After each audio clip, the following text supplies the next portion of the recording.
Yeah. All right. Good afternoon, friends of the media.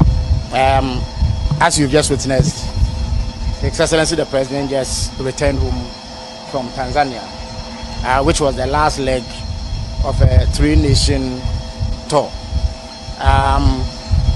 The tour began with a brief stopover in Angola, where President Mahama engaged his Angolan counterparts, held some bilateral discussions which revolved around ways that could be explored to deepen the already very healthy ties between Ghana and Angola and explore areas of mutual cooperation for the economic benefits of both nations.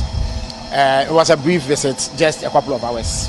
After that, His Excellency headed for Kenya, where he was invited by the President of Kenya, who is a champion of the reforms, institutional reforms of the African Union. So an event, which is the extended bureau meeting of the African Union institutional reform, was convened, at which His Excellency President Mahama underscored the need for deep-seated reforms in the way that the African Union operates and carries out its mandate, so that the benefits of Pan-Africanism and regional integration can be better felt by the hundreds of millions of people living on the African continent.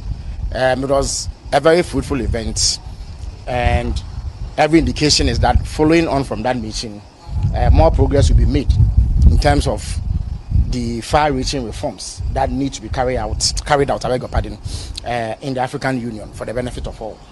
After that important meeting, the President then went to Tanzania, where he had been invited to participate in an energy summit organized by the World Bank, the African Development Bank, the Rockefeller Foundation, and other organizations.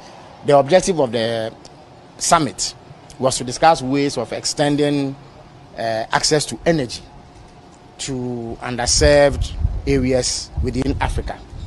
And so the heads of states met following an earlier meeting by ministers of energy of various African countries.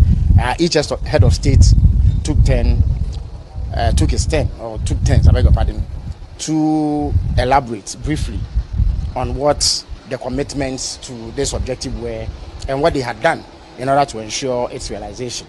President Mahama recounted Ghana's experiences and shared the strategies that he in particular adopted to get us out of the perennial energy problems that we've had, and took the opportunity to advise against some missteps or mistakes that had been made in the past.